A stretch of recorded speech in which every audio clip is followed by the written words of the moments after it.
ক্ষমা করবেন যদি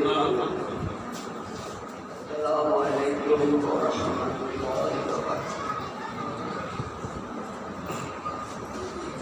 বিসমিল্লাহির রহমানির রহিম আউযু বিল্লাহি মিনাশ শাইতানির রাজীম বিসমিল্লাহির রহমানির রহিম আলহামদুলিল্লাহি রাব্বিল আলামিন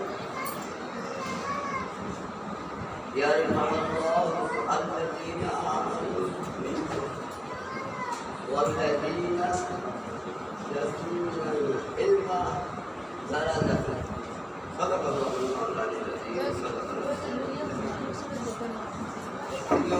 অভিভাবক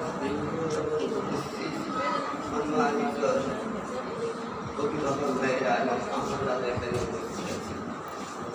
সংক্ষিপ্ত করার জন্য আমি নর্মালি অ্যাড্রেস করে করতে পারছি না। গতকালও আমার দিবা মিটিং করে আমার যিনি চিকিৎসক উনি বলেছেন আপনি কথা কম। আমি আপনাদের কাছে সুরাইয়ের রোজা দ্বারা 11 নম্বরে কিছু অংশগ্রহণ করেছি। এটার অর্থ বলার আগে আমার যে হাফেজ ছেলেটি বলেছে আমার চোখের পানি চলে এসেছে কেন আমি প্রত্যেক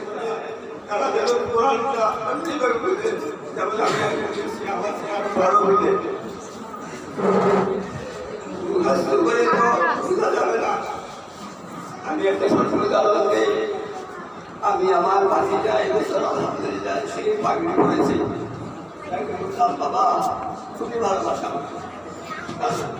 আমি যখনই যাই তাকে ধরি ধরো আমি আমাদের দিয়ে কাকি করে করো তারপরে যেমন ইন্টারন্যাশনাল করে আমি বললাম তোমার বাবা যদি মারা যায় তুমি তোমার বাবার সম্পত্তি বর্ণন করতে পারবা না কি বলবা আলেমের কাছে তুমি হাতে দেশে বলো তুমি আলেম না শরীর রাখা কমে গেছে আমাদের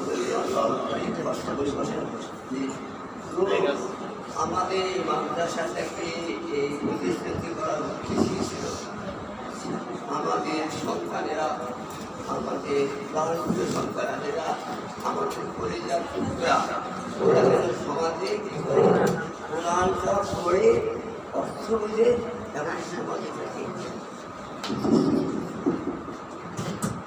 প্রিয় ভাইরা আমি আজকে 2011 সাল থেকে দেখে আসি কিন্তু সমাজে এই কাজটা করা কত কঠিন আমি ছাড়া কাউকে বুঝতে পারবো না।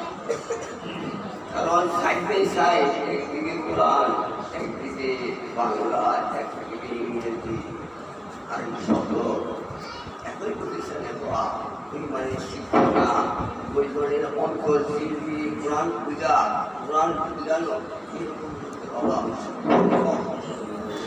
আসি অনেক ম্যাক্সিমাম আসে আল্লাহ আমাকে আমাদের আল্লাহ যে প্রতিষ্ঠার কাজ আপনি তো অর্থনৈতিক সহায়তা পাবেন এটা মুখ্য উদ্দেশ্য নয় মুখ্য উদ্দেশ্য সমাজের কোরআনকে শেখানো।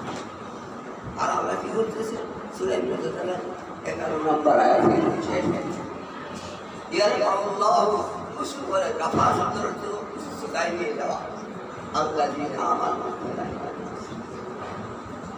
ওয়াল্লাযীনা ইউতুল ইলমা দারাজাতান আর এই সুরাকে আরো বহু শ্রেণী যায় যে আল্লাহ কোরআন জানে এলম জানে এলম দুই ধরনের জ্ঞান একটা হলো মানুষ এটা কি মোবাইল এইটা কি বাবা মোবাইল এটা কি আমার কাছে একটা ছেলে এসেছে মা চিকিৎসার জন্য সে তার মাকে জিজ্ঞাসা করতেছে এটা তারপরে বাইরে এটা আমি তার জিজ্ঞাসা এটা কি পয়সা কাটবে এটা কি এটা করো কিন্তু সে স্মৃতি দেখে নেই সে তো তারা করে দেখে নেয় এই তো হলো অবদার নলেজ দিয়েছে শিক্ষা ইনি আমার বাবা তিনি যে আমার বাবা, মা বলতে পারে যে বাবা মানে ছোটবেলা ভাই ভাই। আরেকটা মলের আছে আসমান থেকে যিনি স্রষ্টা, ওই জ্ঞান যদি আমরা শিখাতে না পারি, এই কঠিন পৃথিবীতে সন্তানেরা অন্যায় অবিচার অসত্তা সব কিছুর মধ্যে জড়িয়ে যাবে। এই প্রতিষ্ঠানটি আমার উদ্দেশ্য হল কিছু সৎ ন্যায়পরায়ণ ইনসাফকারী আপনাকে আমি একটা দায়িত্ব দিলাম। এই দায়িত্বের আমারও চর্চা করার মতো এই নৈতিক মূল্যবোধ তৈরি করে দিয়ে সমাজের তৈরি। আমি আপনাদের বলছি, আপনার সন্তানকে এদেরকে আমার সন্তানকে আমি এদের কোনো কষ্ট হয়ে আমি ভালো হয়ে যাই, তাতে ঘুমাতে পারি না। এই যে আপনারা বলছেন 7 জন হাজব্যান্ড সব আসে, তাহলে আমি হাজব্যান্ডও হাফেজ হিসাবে রাখবো। এই যে ভালোবাসা, এটার সাথে আপনাদের জড়াইতে হবে। আমি বলবো আপনারা আমার সাথে জড়িয়ে যান। এই পরিস্থিতি আমরা সবাই মিলে আল্লাহর সন্তুষ্টির জন্য, শুধু আখেরাতের মুক্তির জন্য, আপনার সন্তান আপনার জন্য, আপনার মৃত্যুর পর আপনার মৃত্যু আল্লাহ বলেছেন মেয়ে সন্তান এটা হও। সূরা লুকমানে বলতেছেন তোমার প্রভুর শুকরিয়া আদায় করো।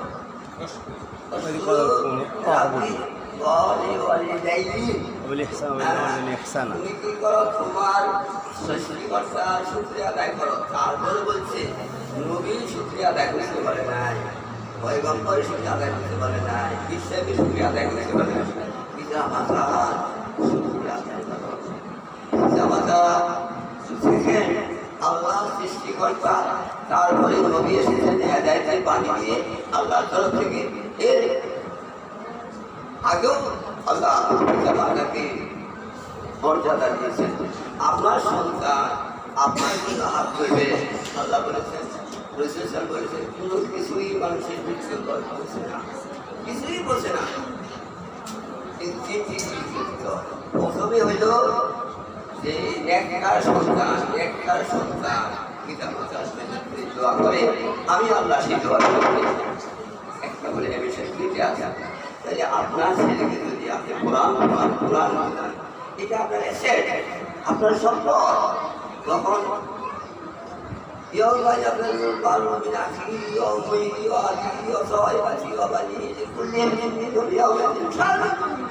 মানুষ বলাবে তার ভাই থেকে নিজে কিছু খেয়াল করবে না। সেই দিন আপনার সন্তান আপনার হাত করে দোয়া করবে। আপনি যদি তাকে উপরে তুলতে পারেন, 3 জিনিস সততা, আমানতদারি, এগুলি শেখাতে হবে। পড়া শিখলো, জ্ঞান শিখলো, কিন্তু এগুলি শিখলো। আমি এখানে শেষ করবো। আমি আপনাদের কাছে সহযোগিতা চাচ্ছি। এই সহযোগিতা আমার আমি চেষ্টা করতেছি সবচেয়ে ভালো শিক্ষক আছে, চেষ্টা করতেছি ভালো টিচিং দেওয়ার জন্য, পাঞ্চুয়ালিটি শেখা, বিহেভিয়ার শেখা, কথাবার্তা শেখা, সবই আমি চেষ্টা করছি। আপনাদের কর্তব্য, আমি দেখেছি অনেক স্টুডেন্টরা রেগুলার ক্লাসে আসে না। প্রিয় বোনেরা, প্রিয় ভাইয়েরা, কি একটা আমার মেডিকেল কলেজের পার্সেন্টেজ ছিল 99%, মেডিকেল কলেজে আমার পার্সেন্টেজ ছিল 99%, কলেজে 100%। কারণ আমি বসতে চাইছি আপনারা আপনাদের সন্তানকে আমার দুটো আবেদন।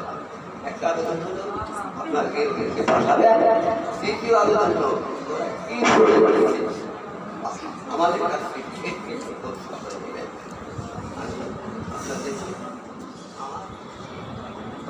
প্রোগ্রাম জায়গা সারা অসুস্থ, তারপরও আবেগ